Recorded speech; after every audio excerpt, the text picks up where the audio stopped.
Kabanata 241. Siya ang nakayapak na babae mula noon. Ang kanyang hitsura ay napakakapansin-pansin. Na walang paraan para makalimutan siya ni Zephyr. Ang kanyang mga mata ay kasing linaw ng mga diamante. Mayroon pa siyang magagandang kamay dahil ang mga kamay na iyon ay may star crystal na bumaril patungo sa Sword Dragon Beast. Sa wakas, sa ilalim ng kanilang magkasanib na pag-atake, ang halimaw ay natalo. Phew, nakababa na rin sa wakas. Huminga ng malalim ang lahat maliban sa babae at pinakamalakas na lalaki. Puno ng kaligayahan ang kanilang mga mukha. Erin, you're much stronger than one expected, sabi ng pinakamalakas na lalaki sa kanilang lahat. Kinausap siya nito na may ngiti sa labi. Hindi siya nag-abala pang itago ang nag-aalab na pagnanasa sa kanyang mga mata. Ang kanyang pangalan ay Erin Rhodes at bagamat 18 taong gulang lamang, ang kanyang kagandahan ay kilala na sa buong kaharian. Kung sino man ang nakatagpo sa kanya ay hinding-hindi makakalimutan ang mga napakagandang katangian. You're not so bad yourself, magalang na sagot ni Erin. Walang kahit anong emosyon sa kanyang mga sinabi. Nagsimula ring purihin siya ng 3 pang apprentice. Clay, nag-improve ka na naman. I don't expect any less from a genius who managed to shoot out 10 light beams. Sa bilis na ito, siguradong maaabot mo ang agility ng level 3 sa lalong madaling panahon. Oo, ang iyong likas na talento ay pambihira. Maaabutan mo si Leonard Briggs nang wala sa oras. Nagdilim ang mukha niya sa pagbanggit ng pangalan ni Leonard. Bigla silang nakarinig ng malakas na tawa, at 10 o higit pang mga lalaki ang lumitaw. Ang pinuno ng grupo ay isang masigla, gwapo, at maliksi na lalaki na dinala ang sarili na parang isang hari. Naglakad siya na may espada sa likod. May hawak siyang beast pearl sa kanyang kamay na nagbigay ng malakas na aura. Halata na ang perlas ay nagmula sa isang mataas na antas ng hayop. Magsalita ng Diablo. Sinalubong sila ni Leonard ng kanyang presensya.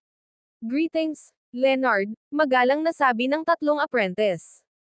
Ganoon din ang ginawa ni Claylee, ngunit mula sa paraan ng pagkadilim ng kanyang mga mata, madaling masasabi ng isang tao na ang kanyang paggalang ay naibabaw. Napakunot ang noo ni Zephyr nang mapagmasdan ang pagliko ng mga pangyayari mula sa kanyang pinagtataguan. Narinig na niya noon si Ver na pinag-uusapan si Leonard, siya na ang kasuklam-suklam na henyo mula sa Feather Peak. Naabot na niya ang agility ng level 5 at naging huwaran din ng maraming tao. Ang pangalan ng sword skill na sinasanay niya ay pinangalan ng Flying Feather Sword Skill, at isang graded skill. Sa makatuwid, ang kapangyarihan nito ay talagang nakakatakot. Hindi pinansin ni Leonard ang kanilang pagbati. Nakatingin lang siya kay Erin na may ngiti sa labi. Erin, ito ay isang perlas mula sa Tier 4 beast na kakapatay ko lang. Eto, kunin mo. Pagkatapos ay iniabot nito sa kanya ang perlas. Nang marinig nila na ang perlas ay pagmamay-ari ng isang Tier 4 na hayop, nanlamig ang kanilang dugo. Tier 4 beast. Bagay talaga yan, Leonard. It took the effort all 5 to take down a Tier 3 beast. Ang mga apprentice na sumunod kay Leonard ay nakangiting lahat. Hindi naman talaga nakakagulat. Ang husay ni Leonard sa espada ay masasabing naabot na niya ang antas ng Diyos. Bawat hampas ng kanyang espada ay mula sa langit mismo. Hindi na namin siya kinailangan pang tulungan, sabi ng isa sa mga apprentice. Ang apprentice ay kumikilos bilang isang wingman kay Leonard. Siya ay umaasa na sa pamamagitan ng paglalagay ng isang magandang salita para kay Leonard, Erin ay magkakaroon ng isang mas kanais-nais na saloobin patungo sa malakas na tao. Kung si Erin ay kahit sinong pangkaraniwang babae, talagang naantig siya sa kilos ni Leonard. Kung tutuusin, nagtataglay siya ng maraming magagandang katangian, magandang hitsura, lakas, at katapangan. Gayunpaman, nanatili siyang hindi natinag habang sinusulyapan ang perlas habang nagsasalita, salamat ngunit hindi salamat. Pagkatapos ay ibinaling niya ang kanyang tingin sa isang partikular na direksyon ng may dumaan. Magpakita ka. Naramdaman ni Zephyr na malantad ang sarili, nakaramdam ng hiya. Hindi niya inaasahan na magkakaroon ng ganoong katalas si Erin. Bahagya lang itong gumalaw at agad itong nahanap. Naging madilim ang ekspresyon ni Leonard dahil sa pagtanggi. How dare she reject him when he is famous for giving out 11 light beams sa talent test? Kahit na ano, balang araw ay gagawin niya ito sa kanya. Natural lang sa isang talentong tulad niya ang mapares sa isang magandang babae na katulad niya. Hindi niya maintindihan kung bakit walang interes si Erin sa kanya. Ang katotohanang may taong nakamasid sa lahat ng ito mula sa malayo ay nagbigay sa kanya ng dahilan para ilabas ang kanyang galit. Mas mabuting magpakita ka na ngayon. Sigaw niya habang binubunot ang espada. Kabanata 242. Minuto lang ang mga galaw ni Leonard, ngunit sa isang iglap, ang 10 talom na enerhiya ay bumaril patungo kay Zephyr. Ang 10 talom na enerhiya ay isang puwersa na dapat isaalang-alang at walang puwang para sa pagdududa. Ang pag-ataking ito ay hindi nilayon na iwan ang sinumang nakaligtas. Nang masaksihan ito, inisip ni Zephyr na ito ay isang labis na katabaan at hindi maiwasang magbigay ng malamig na panunuya. Para sa kanya, normal lang na makabangga ang iba sa kagubatan. Hindi na kailangang kumilos ng padalos-dalos kahit na totoo na itinago niya ang kanyang sarili sa lahat ng oras na ito. Sa pamamagitan ng pagkilos na ito, halatang sinusubukan ni Leonard na ipakita ang kanyang kapangyarihan at hindi itinuturing na mahalaga ang buhay ni Zephyr. Noon pa man ay estilo na ni Zephyr na magbigay ng saloobin sa mga taong tulad nito. Kasanayan sa lightning sword. Sigaw ni Zephyr habang binubunot ang kanyang espada. Kaagad, ang hindi mabilang na bladed energy na kasing lakas ng dumadagandong na kuryente ay bumulaga mula sa kanyang espada. Ang kasanayang iyon ay labis na nangingibabaw gaya ng si Zeus mismo. Di nagtagal, ang talom ng enerhiya ng dalawang mandirigma ay nagbanggaan sa isa't isa at ang nakakatakot na pag-atake ay nag-alis ng nakapalibot na mga flora at fauna. Lumabas na si Zephyr sa kanyang pinagtataguan at malamig na tinitigan si Leonard. Hindi may kakaila na makapangyarihan si Leonard, ngunit hindi umaatres si Zephyr sa kanya. Ha! Ikaw pala, sabi ni Erin na bakas sa mukha ang interesado. Kumislap ang kaninang mapupungay niyang mga mata nang makita si Zephyr. Para naman kay Leonard, hindi niya inasahan na ganoon kadaling may iwas ni Zephyr ang kanyang atake. Ito ay dahil kinuha ng pag-atake na iyon ang kalahati ng kanyang lakas. Naging madilim at malamig ang mukha niya nang makita ang pagbabago ng ugali ni Erin. Erin, kilala mo ba siya? Tanong nito sa kanya sa mahinang boses. Yes. We came from the same dynasty and we're also the new apprentice of the Supreme Peak, sagot ni Erin na may namumulaklak ng ngiti sa kanyang mukha. Napuno ng selo si Leonard sa ngiti ni Erin at agad niyang binalingan ng tingin si Zephyr. Dahil apprentice ka ng Supreme Peak, bakit mo itinago ang sarili mo?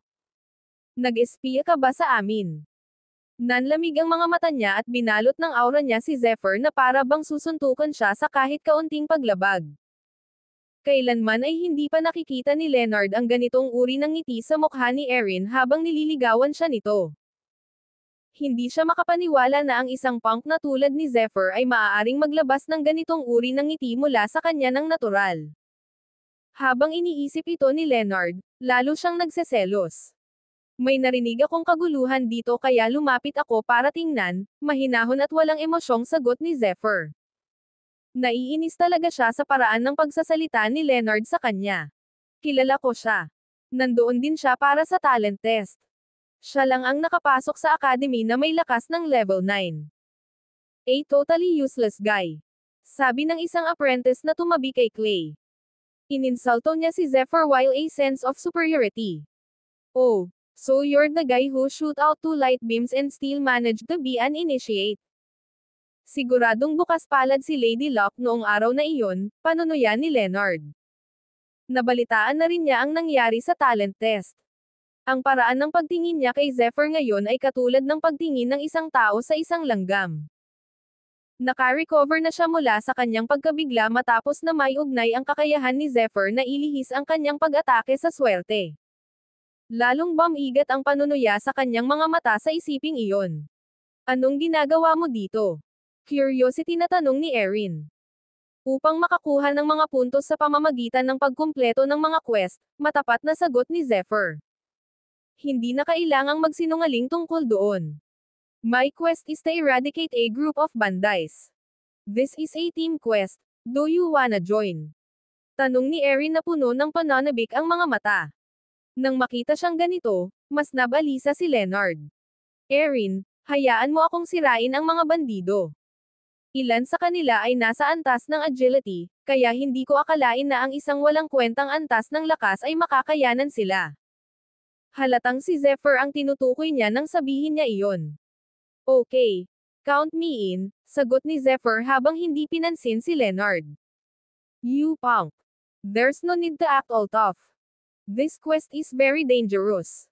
Sasali rin ang mga kapatid ko. Walang kasiguraduhan na mapoprotektahan namin ang buhay mo sakaling sumama ka sa amin, mabangis na sigaw ni Leonard. Ayos lang ako dyan, sabi ni Zephyr na may kalmadong ngiti. Then that settles it. Leonard, there's no need for you to join us. We'll take our leave here. Goodbye, sabi ni Erin, na parehong kalmado. Then, without waiting for his reply, she left with Zephyr. Nakatitig sa kanilang mga umaatres na figure, ang ekspresyon ni Leonard ay nagbago ng husto. Maaaring pumili siya ng sinumang babae mula sa grupo, ngunit hindi, itinuring niyang sapat na karapat-dapat si Erin bilang kanyang kapareha. Yung B** starred. Sigaw niya habang tumitindi ang selos sa puso niya. Ano ang dapat nating gawin ngayon, Leonard? Napatingin silang lahat sa kanya para sa sagot. Ang kasalukuyang Supreme Peak ay hindi tugma sa ating Feather Peak. We should steal this quest from that B** starred by eradicate the bandits first. How dare a strength level fighter disrespect us like that? Dapat may death wish siya. Kabanata 243. Mga kapatid, hindi tayo dapat gumawa ng anumang bagay na maaaring ikagalit ng ulo ng Supreme Peak, nag-aalalang sabi ng isang apprentice. Oh. You mean Elder Maxim? Huh. He's not as strong as before after he got hurt. There's no need to fear him. Tsaka hindi naman siya tanga para mag-offend sa atin para sa isang B** starred apprentice. Hindi makayanan ni Leonard ang pag-iisip na ang dalaga sa kanyang panaginip ay may oras ng araw kasama si Zephyr. Napakahirap ng quest natin ngayon. Kaya nga kailangan nating gawin ito sa mga team at ito rin ang dahilan kung bakit mataas ang mga puntos. Inayos ito ng isang sister apprentice ko. Nagsimulang magpaliwanag si Erin. So each bandit would give us that many points. And there's a lot of them. This is really a good quest. Medyo gulat na sabi ni Zephyr pagkatapos niyang magpaliwanag tungkol sa quest. Tinatawag silang Black Tiger Bandits. Bawat isa sa kanila ay may nakalagay na Black Tiger card. Ang mga card ng Strength level fighters ay gawa sa kahoy at ang mga card ng Agility level fighters ay gawa sa jade. Ang management naman, may dala rin silang mga card na gawa sa jade, pero kulay pula, patuloy ni Erin. Anong kinalaman yan sa kahit ano? Curiosity na tanong ni Zephyr. Siyempre may kinalaman ito sa pag-score ng mga puntos. Ang card na gawa sa kahoy ay makakakuha tayo ng 300 puntos, ang jade card ay makakakuha tayo ng 500 puntos, at ang pulang kulay na jade card ay makakakuha tayo ng 1,000 puntos. Ano? 1,000? Halos lumundag ang puso ni Zephyr sa kanyang lalamunan. Oo. Papalitan natin ng puntos ang Black Tiger Bandit card. Gayunpaman, dapat nating iwasang makipag-away sa taong Red Jade card dahil mahirap silang hawakan, maingat na sabi ni Erin. Sila ay sumusulong sa katamtamang bilis habang nag-uusap. Matapos ang kalahating araw na paglalakbay, nakarating sila sa isang nayon ng bahagya bago sumapit ang gabi. Dito ba nagtatago ang Black Tiger Bandits? Bulong ni Zephyr. Napakakapal ng hangin sa amoy ng dugo kaya hindi na niya kailangan pang gamitin ang kanyang espiritual na enerhiya para malaman na may nangyaring patayan dito. Oo, sabi ni Erin sabay tango. Pagkatapos, nagpunta siya upang maghanap ng isang tagong lugar upang gawin ang kanyang pagmumuni-muni. Naubos na nila ang lakas para pumunta rito, kaya minabuti nilang magpahinga sandali bago matapos ang kanilang paghahanap. Sa ilalim ng malambot na liwanag ng buwan, biglang nagmulat ng mata sina Zephyr at Erin at nagkatinginan. Pagkatapos, parang on cue, naglabas sila ng pagkain sa kanilang loot ring. Hindi nagtagal, ganap nilang nabawi ang lahat ng kanilang lakas sa loob ng maikling panahon. Ayon sa iyong intel, ang Black Tiger Bandits ay may ilang bihasang manlalaban na kasama nila, at walang paraan na mapuksa natin silang lahat kung tayong dalawa lang, mahinahong sabi ni Zephyr. Saan ka pupunta nito? Tanong ni Erin. Simple lang. Isa-isa natin silang pinapatay. Ang dilim ng gabi ay maaaring maging disadvantage para sa iba pero ito ay advantageous para sa akin, ani Zephyr. Magagamit niya ang kanyang electrical powers para maramdaman ang lahat ng mga pangyayari sa loob ng 100 milyang radius. Anong ibig mong sabihin? Nagtataka siya kung bakit ganoon na lamang ang tiwala niya rito. Sumunod ka sa akin at malalaman mo, sabi ni Zephyr at nawala sa gabi. Hindi alam ni Erin kung ano ang tumatakbo sa isip niya, pero sinundan pa rin siya nito. Sa ilalim ng pagkukunwari ng gabi, tahimik silang pumasok sa nayon. Nang malapit na silang maabot, mabilis silang nagtago sa likod ng isang malaking bato. Bakit? Nagsimulang magtanong si Erin ngunit naabutan niyang tinakpan kaagad ng kamay ni Zephyr ang bibig niya. Hindi napigilan ng normal niyang cold personality na mamula ang mukha niya nang maramdaman niya ang init na nagmumula sa kamay ni Zephyr. Agad na naramdaman ni Zephyr ang basa at kilati sa gitna ng palad niya. Siya, may tao dyan, sabi ni Zephyr pagkatapos bitawan ang kamay. Kahit nasa kadiliman, madali niyang nararamdaman ang pinakamaliit na paggalaw gamit ang kanyang matalas na pandama. 3 lakas ng level 9 at isang agility ng level 2. Kukunin ko ang agility ng level 2 at ipauubaya sa iyo ang iba, sabi ni Zephyr sa mahinang boses. Nakuha ko. Wala siyang ideya kung paano siya makakasigurado sa sitwasyon ngunit nagpa siyang magtiwala sa kanya. Ngayon na. Wika ni Zephyr habang nag-a-assume ng paninindigan ng isang manlalaban. Nakita rin ni Erin ang 4 na lalaki na naglalakad papunta sa kanilang pinagtataguan. Katulad ng sinabi ni Zephyr na 3 lakas ng level 9 at isang agility ng level 2. Agad na sinugod ng dalawa ang 4 na lalaki. Kasanayan sa lightning sword. Batay sa antas ng kanyang kakayahan, hindi magiging mahirap para kay Zephyr na ibagsak ang isang agility ng level 2, ngunit muli, hindi siya dapat magdulot ng labis na kaguluhan. Kailangan niyang ibaba ang lalaki sa isang hagod, iyon nga ang ginawa niya. Pagkatapos ay pumunta siya sa katawan upang kunin ang White Jade card at ibinulsa ang pera na mayroon ang lalaki. Si Erin, masyadong, ay tinanggal ang lahat ng 3 iba pang mga manlalaban sa oras na tumingin siya sa kanya. Tapos na. Ituloy na natin ang ganito, ani Zephyr matapos itago ang mga katawan. Tumanggo si Erin bilang pagsang-ayon. Sa buong gabi, paminsan-minsan, magkakaroon ng kislap ng liwanag, na sinusundan ng isang humihingal na hinga. Gayunpaman, walang napagtanto ang mga bandido, hanggang sa huli na ang lahat. Kabanata 244. Isang nakasisilaw na bituin na kristal ang lumikha ng bakas ng liwanag sa dilim. Tumagos ito sa isang lugar na may 10 yarda na parang bulalakaw. Kaagad-agad, 2 bandido ang bumagsak sa lupa na may mahinang tunog habang nakahawak sila sa kanilang mga lalamunan. Hindi masama. Pinuri ni Zephyr si Erin para sa kanyang mga diskarte. Kabanata 244. Isang nakasisilaw na bituin na kristal ang lumikha ng bakas ng liwanag sa dilim. Tumagos ito sa isang lugar na may 10 yarda na parang bulalakaw.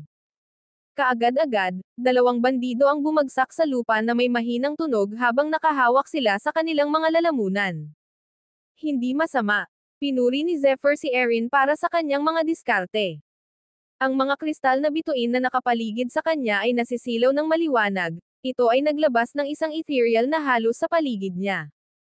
Parang nawalan ng ulirat si Zephyr nang makita siya. Bagamat kaya niyang pabagsakin ang isang bandido mula sa malayo, hindi niya ito kayang gawin ng tahimik gaya ng magagawa niya. Pagkatapos ng lahat, siya ang may dugong sinaunang draconic na dom alloy sa kanyang mga ugat. Paano mo malalaman kung nasaan ang mga bandido? Curiosity na tanong ni Erin. Please, let me keep it a secret for now, sagot ni Zephyr na may nakakalokong ngisi nang makita ang inaasam na pagmumukha ni Erin. Oh, sabi ni Erin. Hindi masabi ni Zephyr kung sinasadya ba niya o talagang wala siyang pakialam sa sagot nito. Biglang lumubog ang mood niya. Mas maganda kung magalit siya o magagalit para sabihin sa kanya. Isang pilyong ngiti ang sumilay sa gilid ng kanyang mga labi, ngunit agad din itong nawala bago ito napansin ni Zephyr. Marami na tayong nabagsak na bandido ngayong gabi. I'm afraid we'll be discovered. We should head back after this last one, sabi ni Zephyr habang nakaturo siya sa isang partikular na direksyon. Fine with me. Ang Thunderfoot ni Zephyr ay naging mas mabilis pagkatapos ng maraming round ng labanan, at talagang nasiyahan siya sa kanyang pagbuti. Sino nandyan? Isang nakakatakot na boses ang lumitaw nang si Zephyr ay malapit sa isang sirang bahay na gawa sa kahoy. Ang sigaw na ito ay nakakuha ng atensyon ng lahat ng iba pang mga bandido. Buti na lang pinakiusapan ni Zephyr si Erin na magtago muna. Saan ka pupunta? Tanong muli ng nakakatakot na boses. Biglang, ang totoong enerhiya na namuo sa anyo ng isang higanteng print ng palad ay sumugod patungo kay Zephyr. Ang lakas ng print ng palad ay napakalakas na naging sanhi ng panginginig ng paligid. Liksi ng level 3, naisip ni Zephyr. Hindi niya akalain na makakabangga siya dito. Ang lakas ng manlalaban ay malakas, at sa paghusga mula sa kanilang pag-atake sa palm print, dapat siyang maging isang manlalaban na nakabatay sa lakas. Ang mandirigma ay nagbigay ng isang dagandong nang napakalakas na ang lahat ay tumunog saglit. Gayunpaman, gamit ang kanyang Thunderfoot, hindi nag-alala si Zephyr kung gaano kalakas ang kanyang kalaban. Ito ay dahil kumpiyansa siya na madali niya itong maibaba kapag nakahanap na siya ng pagkakataon para sa isang pag-atake. Bigla na lang nalabo ang kahoy na bahay na may malakas na kalabog nang sumugod ang isang 10 talampakan patungo kay Zephyr na may hawak na malaking itim na pamalo. She***T, ang tangkad niya. Bulalas ni Zephyr habang natulala. Ang manlalaban ay nagpadala ng isang pag-atake na naglalaman ng sapat na puwersa upang pigilan si Zephyr sa kanyang mga track. Hindi nagtagal, nakita ni Zephyr na naharang ang kanyang landas. Hinugot niya si Draken at naglabas ng napakaraming enerhiyang kidlat na puno ng electrical powers at pinalihis ang pag-atake ng Black Club. Hindi nagtagal, sumalpok ang espada ni Zephyr sa Black Club ng kalaban. Ang koneksyon sa pagitan ng dalawa ay pinilit ang isang epekto ng hangin na nakapaligid sa kanila. Sa tingin mo talaga hindi kita magagawang ibaba. Nagsisimula siyang mag-alala hindi dahil natatakot siyang hindi niya mapabagsak ang higanteng kalaban na ito, ngunit dahil nararamdaman niya ang maraming iba pang makapangyarihang aura na gumagawa ng paraan bilang mga pampalakas. Naalerto sila sa dagandong ng higanti at nangamba si Zephyr na magiging delikado kung magtatagal pa silang dalawa. Ibinaba ni Zephyr ang kanyang espada at ginamit ang kanyang lightning sword skill upang mabilis na makalabas ng bladed energy attack. Buong lakas niya ang pag-ataking ito at ang bilis ng pag-atake ay parang isang tunay na kidlat. Gaano man kalakas ang higanteng bandido, walang paraan na manalo siya laban kay Zephyr kapag nailabas na niya ang lahat ng kanyang kapangyarihan. Mabilis na naputol ang itim na club ng higanteng bandido sa pamamagitan ng bladed energy ni Zephyr. Pagkatapos, walang kupas, sumugod muli si Zephyr sa kanya. Mamatay. Umikot sa paligid niya ang sword intent ni Zephyr. Kaakibat ng nakakatakot na bladed energy, walang pagkakataon na mapalihis ng higanteng bandido ang pag-atake. Nang malapit ng dumapo ang espada ni Zephyr sa higanteng bandido, biglang lumitaw ang isang halakhak ng baliw na hindi masyadong malapit. Hahaha, tulungan na kita, Zephyr. Nang marinig iyon, isang marilag na suntok ang agad na dumapo sa dibdib ng higanteng bandido. Ang suntok na ito ay nagpatigil sa puso ng higanteng bandido at siya ay bumagsak sa lupa, hindi gumagalaw. Kabanata 245. Napakalakas ng higanteng bandido na ito. Dapat ay naging mas maingat ka, sabi ng sumuntok na may nakakainis na ngiti sa labi. Pagkatapos, nang hindi hinintay ang tugon ni Zephyr, nagmamadali siyang umalis sa isang partikular na direksyon. The Asterisk Meet. Sigaw ni Zephyr habang nakatitig sa umaatres na figure ng tao. Nagalit siya. Pinabagsak ng taong iyon ang higanteng bandido hindi dahil gusto niyang tulungan si Zephyr, kundi dahil gusto niyang makuha ang Black Tiger Bandit card.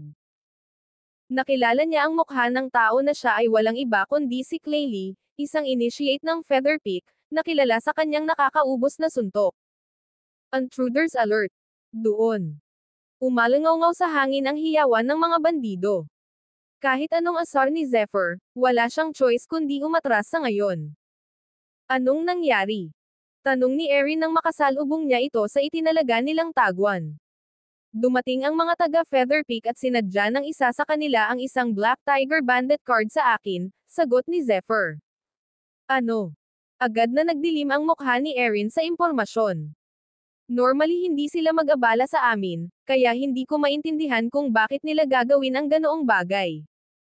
Unless, may nag-utos sa kanila na gawin iyon. Galit si Zephyr, pero kinalma niya ang sarili para ma-analyze niya ang sitwasyon.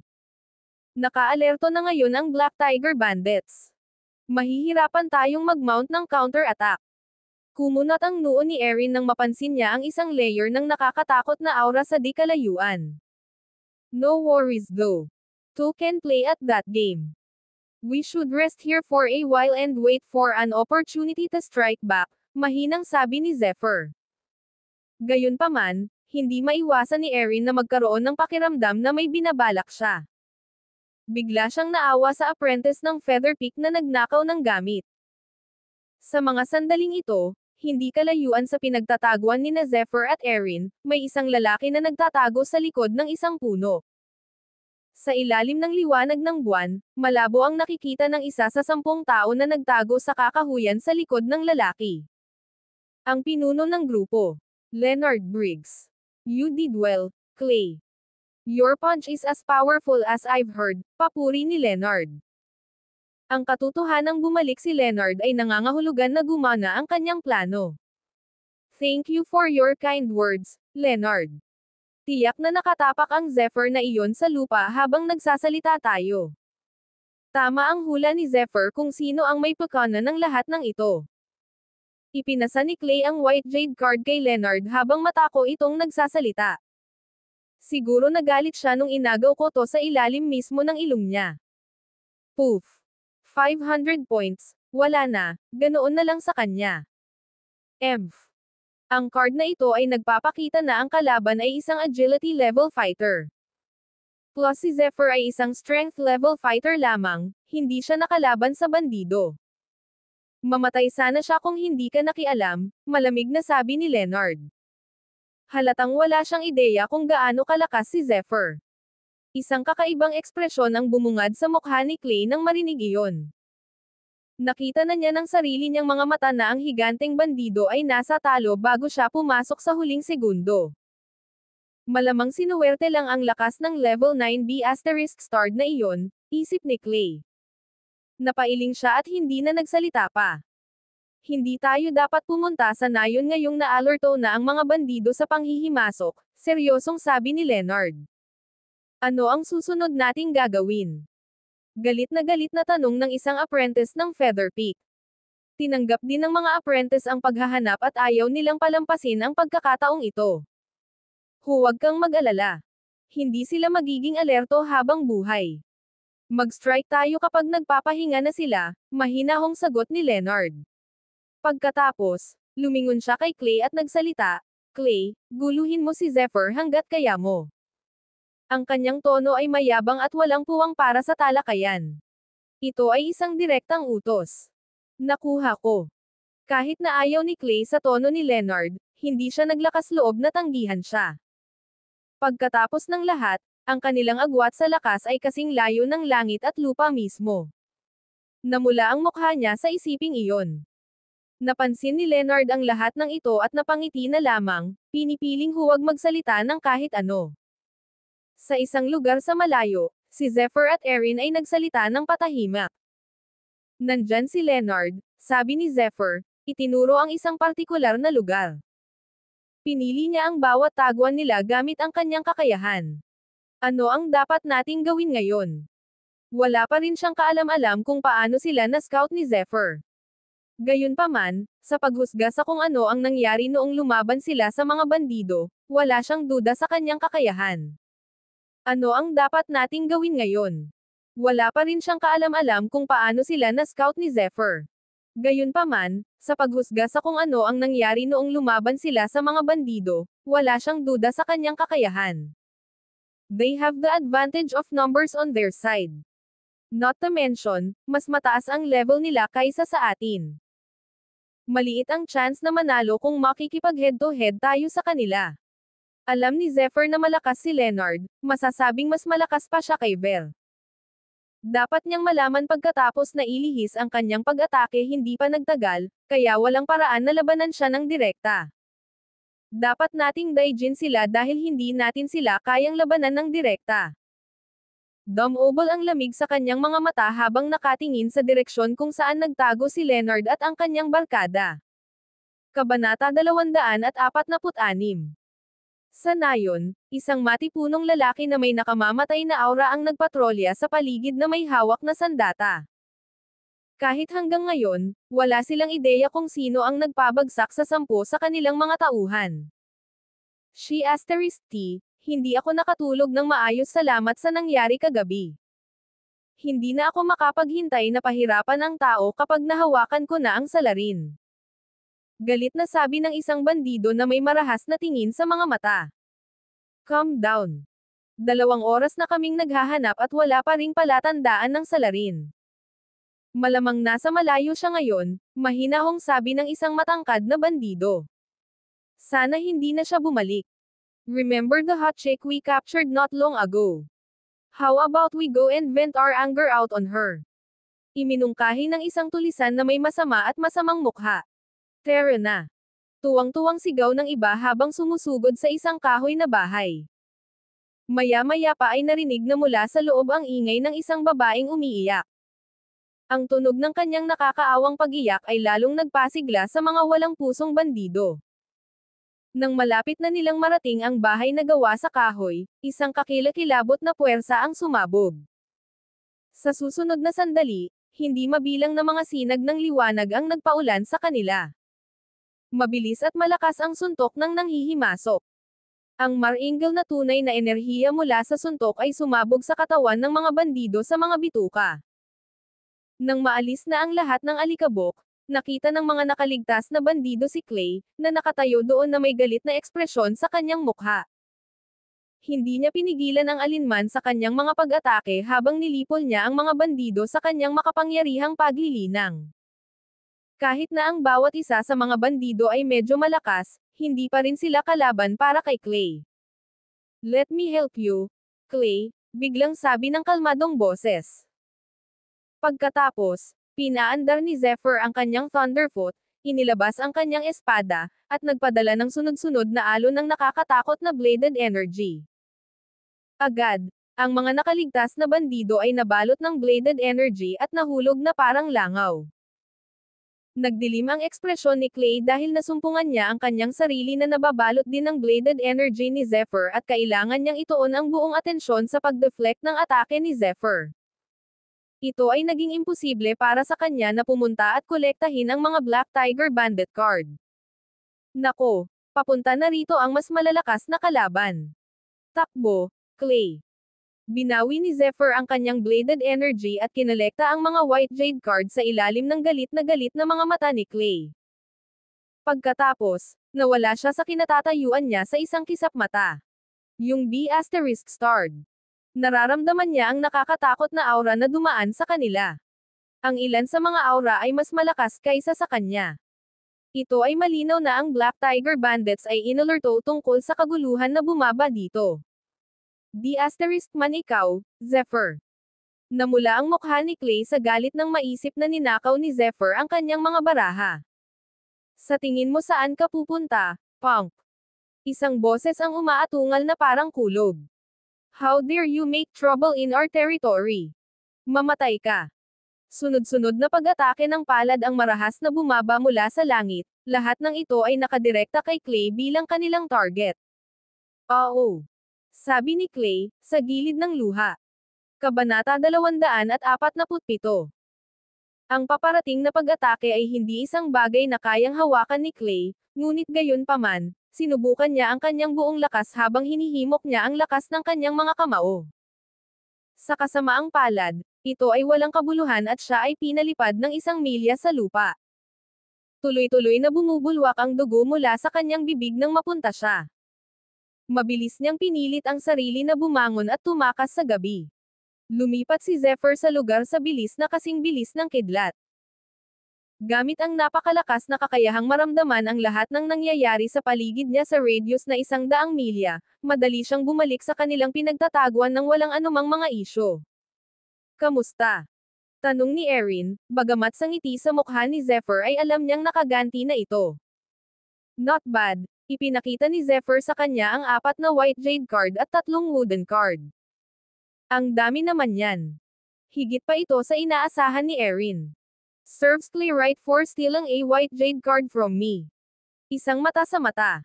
At minsan, ngipin din. Masungit na sabi ni Zephyr. Haha, yes. Quite an impressive profit you go there, sabi ni Erin. Nagtawanan silang dalawa mula sa kanilang ganting atake. Samantala, ang sitwasyon ay ganap na kabaligtaran para kay Clay. Anong sinabi mo? Ninakaw ni Zephyr ang Black Tiger Bandit cards mo. Galit na sigaw ni Leonard habang nakatingin kay Clay na sugatan ng husto. Oo, Leonard. Ako ang nagpabagsak sa lahat ng mga bandido pero lumabas siya nang wala sa oras at ninakaw ang lahat ng baraha. Puno ng galit ang mukha ni Clay. Bilang isang bagong apprentice, kailangan niya ang lahat ng mga puntos na makukuha niya rin. Wala kang silbi. Paano ka matatalo, isang agility senior, sa isang strength junior? Panunuyan ni Leonard. Maaaring hindi mataas ang kanyang antas ngunit nagagawa niya ito sa kanyang nakakatakot na kasanayan sa espada at matalas na pandama. Enough with the excuses. Galit na kinawayan siya ni Leonard. Ayaw na niyang makinig pa sa mga palusot niya. Walang ideya ang B***starred na mabait ako sa kanya. Gusto ko lang na matauhan siya pagdating sa pagkilala sa hindi masusukat na agwat ng kapangyarihan sa pagitan namin. Pero, parang wala akong choice kundi harapin siya ng personal, galit na naisip ni Leonard. Na-overestimated niya ang mga kakayahan ni Clay. Simple lang ang dahilan niya kung bakit nandoon si Erin para maging malapit siya sa kanya sa lahat ng oras. Leonard, ikaw na mismo ang kukuha kay Zephyr. Nagsalita ang isa niyang allipiers. Oo naman. Mayabang na sagot ni Leonard. Ang kanyang malakas na aura ay sumabog mula sa loob ng kanyang katawan. Patuloy itong lumaki hanggang sa tumigas ang hangin dahil sa pressure. Napakalakas niya. Iniisip ko kung may limitasyon ang kanyang kapangyarihan, naisip ni Clay. Ang kanyang ekspresyon ay napalitan ng pagkadismaya at pagkagulat sa ipinakitang kapangyarihan ni Leonard. Biglang lumabas ang nakakagigil na enerhiya, at sa sumunod na sandali, papunta na si Leonard sa nayon. Siya ay ganap na nilamon ng isang nakakatakot na bladed na enerhiya, na ginawa siyang parang Diyos ng digmaan. Ha! Mabilis na napatitig sina Zephyr at Erin sa direksyon na pinupuntahan ni Leonard at ang nakikita lang nila ay ang sunod-sunod na nakakatakot na bladed energy na parang bagyo na nagmamadali patungo sa village. Kabanata 248. Talaga bang personal na hahawakan ito ni Leonard? Nagulat si Zephyr habang nakatingin kay Leonard na tuluyang nilamon ng bola ng bladed energy. Ito ay hindi maganda. Dapat niyang isipin na kaya niyang alisin ang lahat ng Black Tiger Bandits ng mag-isa at pigilan tayo sa pagkuha ng mga baraha. Nanlamig ang mga mata ni Zephyr nang matuklasan ang kanyang mga plano. Ano ang dapat nating gawin? Nanatiling walang kibo ang mukha ni Erin gaya ng dati. Aaminin ko, mataas ang level niya at malakas ang sword skill niya, pero ano? Dapat tayong makakuha ng maraming card hanggat kaya natin sa pagkakataong ito. Alam na alam ni Zephyr na determinado si Leonard na pigilan siya sa pag-iipon ng mga puntos. Gayunpaman, naisip ba niyang tatayo lang si Zephyr at walang gagawin? Ang tanga niya mag-isip ng ganyan. Dumating si Leonard sa nayon sa isang nakasisilaw na bola ng bladed energy. Pumalakpak siya sa hangin upang ipakita ang kanyang nakakatakot na lakas. Sa ilalim ng kanyang pagmamanipula, ang kanyang Mar-Angel na bladed energy ay nagsimulang umulan sa nayon. Ay hindi. Masyado siyang makapangyarihan. Mag-ingat ka. Namutla ang mga mukha ng lahat ng bandido sa nayon nang makita nila ang bladed energy na nagpaulan sa kanila na parang talon. Mamatay. Malamig na sigaw ni Leonard habang hinihimok niya ang kanyang bladed energy. Dumagundong ang boses niya na kasing lakas ng kulog. Para siyang isang Diyos na naghahayag ng kanyang kaparusahan sa mga mortal. Ang bilis ng kanyang bladed energy ay naging mas mabilis habang lumilipas ang oras. Ang bladed na enerhiya ay dumaong patungo sa nayon na may isang kalabog na tunog at ang talas nito ay pinutol ang lahat sa mga piraso. Ang bawat flash ng bladed energy ay nangangahulugan na ang isang bandido ay pinabagsak at pininturahan ng kanilang dugo ang nayon ng pula. Sa isang iglap, 10 bandido ang naalis. Pambihira talaga ang kapangyarihan ni Leonard. Maaaring mas mataas pa ang kanyang level kaysa sa agility ng level 5. Ang kanyang tunay na enerhiya ay mukhang walang limitasyon, o kahit kasing lalim ng karagatan. Saan man dumaan ang kanyang bladed energy, lahat sa direksyong iyon ay agad na nalipol. Ang nangingibabaw na bladed na enerhiya na ito ay nagtataglay ng sapat na kapangyarihan upang paksain ang lahat sa loob ng 6 na milyang hanay habang ang nakakasilaw na liwanag ng espada ay nagliliwanag sa kalangitan sa gabi na parang araw. Ang kanyang husay sa espada ay talagang pambihira, naisip ni Zephyr. Kahit na kailangan niyang aminin ang lakas ni Leonards nang masaksihan ito ng kanyang dalawang mata. Your Mightiness, humihingi kami ng paumanhin kung kaming mga Black Tiger Bandits ay nakagawa ng anumang pagkakasala sa iyo. Kailangan mo lang sabihin sa amin kung ano ang dapat gawin, at gagawin namin ang lahat ng aming makakaya upang maitama ito. Humingi ng awa ang mga tulisan. Sa isa pang kisap mata, 10 sa kanilang mga tauhan ang inilabas. Ang ilan sa kanila ay agility ng level 3 fighters. Kayong mga hamak na bandido ay hindi kailangang magbigay ng anumang dahilan para patayin ko kayong lahat. Isa. Leonard Briggs, from the Feather Peak, will punish you all for all the sins you've done. His voice rumbled on like a clap of booming thunder. Anyone within a miles can hear him clearly. It was evident to anyone with a pair of eyes and ears that he was trying to tout his own horn. Mamatay. Sigaw niya. Gumamit siya ng mahiwagang sword skill na nagpabago sa kanyang bladed energy sa mga droplet. Pagkatapos ay umulan ito sa nayon tulad ng isang magandang bagyo. Muli, kinailangang aminin ni Zephyr na talagang pambihira ang husay sa espada ni Leonard. Gayunpaman, may isang bagay na hindi niya pinapansin ang kanyang marangya at hindi praktikal na paggalaw. Nadama niya na hindi na kailangang gumawa ng karagdagang milya kapag binababa ang iba gamit ang mga diskarte sa martial art. Ayan, punk ka. Sa tingin mo ba talagang takot sa iyo kaming mga Black Tiger Bandits? Nang makita na si Leonard ay hindi handa para sa isang mapayapang talakayan nang magpadala siya ng isa pang pag-atake, ang malaking boss ng Black Tiger Bandit ay naiwan na walang pagpipilian. Sa sandaling sinabi niya iyon, isang malakas na nanginginig na kuko ang bumangon mula sa nayon at madaling dumaan sa mga bladed na patak ng enerhiya. Kabanata 249. Ang kuko ay lubhang matalim at ito ay kumikinang sa isang mabangis na itim na liwanag. Nag-crash at boom ang lupa sa paligid nila nang lumitaw ito. Sa isang iglap, bumangga ang claw sa nakakatakot na bladed energy, at ang impact ay lumikha ng isang malakas na pagsabog. Ang mga nakatayong malapit sa tama ay agad na napawi ng lakas nito. Naningkit ang mga mata ni Erin sa dilim habang may ibinulong sa tenga ni Zephyr, malakas din ang bandidong ito. Yes, I agree, ani Zephyr na may seryosong ekspresyon sa mukha. Noong una ay naisip niya na sa mga bandido, ang pinakamakapangyarihan ay ang agility ng ika-4 na antas. Siya ay hindi kanais-nais na nagulat sa napakalaking kapangyarihan ng bandidong ito.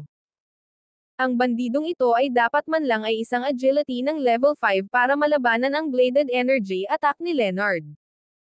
Paano posible para sa isang grupo ng mga bandido na magkaroon ng napakalakas na manlalaban sa gitna nila? Nagtatakang tanong ni Zephyr na magkasalubong ang mga kilay. Ang agility ng isang level 5 fighter ay kabilang sa tuktok ng tuktok. Kahit na ang pinakamalakas na tao sa dinastiyang Ahi, si Sean Lee, ay isang agility lamang ng isang level give fighter na kilala niya. Ang kanyang pag-iral ay katulad ng paghahanap ng isang pambihirang nilalang. Kaya naman, hindi na kailangan ng dalubhasang tulisan na ito na mamuhay ng isang buhay ng pagnanakaw dahil taglay niya ang kakayahang maging pinakakagalang-galang na tao sa buong kaharian. Kapag alam na ng lahat ang kanyang kapangyarihan, kung gayon, lahat ng gusto niya sana ay magkakatotoo. Kulang na lang ituro niya ang kanyang mga daliri. Imposible. Nilabanan niya lang ba talaga ang atake ko?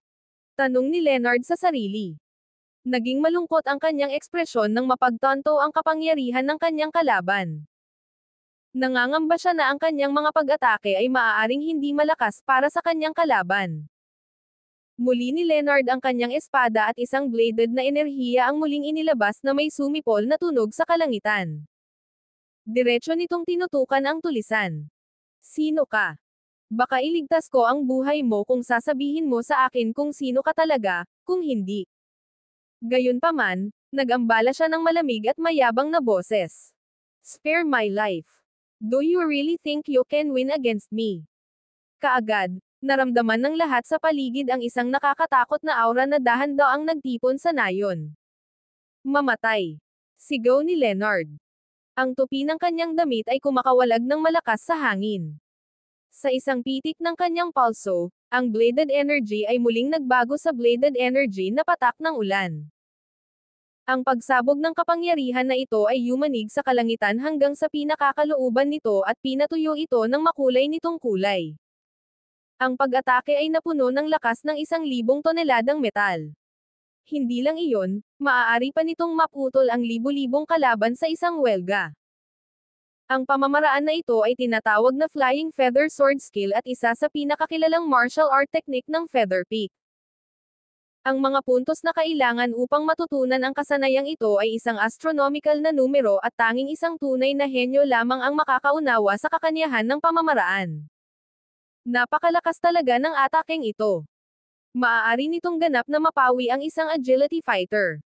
Nakakahiya na hindi nagamit ni Leonard ang kanyang sword intent para palakihin ang attack power. Kung hindi, ito ay magiging mas malakas kaysa dito. Paanong hindi mauunawaan ng isang henyo na tulad niya ang sariling layunin ng espada? Isip ni Zephyr. Nagulat siya sa nasayang na potensyal na hindi pinansin ni Leonard. Susuko na sana si Leonard sa pakikipaglaban sa bandido at susugod para patayin si Zephyr kung alam niya ang sinabi ni Zephyr tungkol sa kanya. Pinatunog niya ito na para bang ang pag-unawa sa sariling espada ay isang paglalakad sa parke. Ang karamihan ng mga tao ay hindi man lang maabot ang dulo ng malaking bato ng yelo sa mga tuntunin ng pag-unawa nito sa kanilang buhay. Si Zephyr ay isang 1 in a billion genius lang na nakakaintindi sa kanyang sword intent at isa lang siyang strength sa level 9. Flying Feather Sword Skill. Hindi ako makapaniwala na natamo mo ang kasanayang ito. Sigaw ng bandido sa takot habang nakatingin sa nakakakilabot na bladed energy at aura na bumabalot sa kalangitan. Ha! Dapat kang iparangalan na mamamatay ka sa Flying Feather Sword Skill. Isang masasamang tawa ang pinakawalan ni Leonard pagkatapos niyang matapos ang kanyang pangungusap. Kabanata 250. Isang meteor na parang bladed energy ang sumabog mula sa espada ni Leonard na may tunog na nakakabasag ng lupa at ito ay lumundag patungo sa pinuno ng bandido. Kaagad, ang buong nayon ay binalot ng bladed energy at ang nakakatakot na nakamamatay na kapangyarihan nito ay yumanig sa lupa. Umalangaw-ngaw sa kalangitan ng gabi ang sunod-sunod na masakit na hiyawan habang hindi mabilang na mga bandido ang namatay dahil sa epekto. Ang tanawin ng mga dagwang bangkay ay talagang isang nakakatakot na tanawin. Mabilis na kinuha ni Zephyr ang mga card ng Black Tiger Bandits mula sa lupa at sinigawan si Erin, "Let's go!" Bahagyang nagulat si Erin. Ano? Saan? Hindi niya alam kung ano ang tumatakbo sa isip niya. Para makakuha ng mas maraming card, syempre. Sagot ni Zephyr. Pagkatapos ay ibinalik niya ang kanyang ulo sa isang malakas na tawa. Siya at si Erin ay hindi nag-aksaya ng oras habang tinatahak nila ang kanilang destinasyon. Isang grupo ng 10 o higit pang mga lalaki ang tumatakbo para sa kanilang buhay sa masukal na kagubatan. Ang ilan sa kanila ay inaalalayan ang isang lalaking nasugatan ng husto, maputlang payat. Habang dinadala nila siya ay mas maraming dugo ang bumulwak sa kanyang bibig. Hindi sila naging mabilis hanggat maaari dahil sa lalaking ito. Tumayo ka dyan, kuya. Sigaw ng bandidong umalalay sa kanya. Calm down. We'll be safe once we leave this place. I will make sure that all of you will be richly rewarded for your loyalty once I've back to my academy, sabi ng payat na lalaki sa pagitan ng mga hingal ng hangin. Napakalakas ng apprentice na iyon mula sa The Boundless Academy. Masyadong nakakatakot ang kanyang husay sa espada. Hindi tayo makakalabas doon kung hindi dahil sa mabilis mong pag-iisip, sabi ng isang tulisan. Ha! Ang Flying Feather Sword skill ay isang skill na natatangi sa Feather Peak. Dapat ay isa siyang elite ng Feather Peak. Masyado siguro tayong naging pabaya noong nakaraan para mapansin tayo ng The Boundless Academy, malungkot na sabi ng payat na lalaki. Bilisan ninyo ang lahat. Makakalabas na tayo sa kagubatan na ito, sigaw ng isa pa sa mga bandido. Lahat sila ay nasugatan at nabawasan ang kanilang aura. Kaya naman, mas matagal sila kaysa karaniwan nilang makaalis sa kagubatan. Bigla silang nakarinig ng sipol sa hangin. Bago pa nila maproseso ang nangyayari, sunod-sunod na mga makakapal na arrow ang sumugod sa kanila na may malamig na aura. She asterisk T. Mag-ingat ka. Sigaw ng payat na lalaki nang mapagtanto niyang hindi ito ordinaryong mga palaso. Ang mga arrow na ito ay napuno ng mga kapangyarihang elektrikal na lubhang nagpapataas ng kanilang kabagsikan. Hindi nagtagal ang dalawang umaatake para mapabagsak ang 5 sa mga bandido. Pagkatapos, nakarinig sila ng macelan na tunog at nakita nila ang hindi mabilang na malabulalakaw na mga kristal na puno ng sinaunang aura na sumugod sa kanila. Ang liwanag nito ay bumulag sa mga mata ng mga bandido, na naging dahilan upang maprotektahan nila ang kanilang mga mata. Nang makalapit ang babae, mas lalong napasok ang mga bandido sa kalasingan. Naakit ang mga bandido sa pasasalamat ng salarin. Gayunpaman, masyado silang nag-ambala kaya't hindi nila napansin ang nakamamatay na layunin sa kanyang mga mata habang umiikot ang mar-angle na aura sa kanyang katawan. Inunat niya ang kanyang mga payat na daliri upang hikayatin ang kanyang tunay na enerhiya at agad na nagsagawa ng isang malakas na pag-atake ng pagpatay. Hindi. Ang lahat ng mga lalaki ay umiyak ng malungkot mula sa kanilang huling hininga nang bumagsak sila sa lupa. Kung magmamasid sa mga mata ni Erin, hindi lamang ang pagwawalang bahala, ngunit isang pahiwatig din ng pagkagulat mula sa kanyang pag-atake.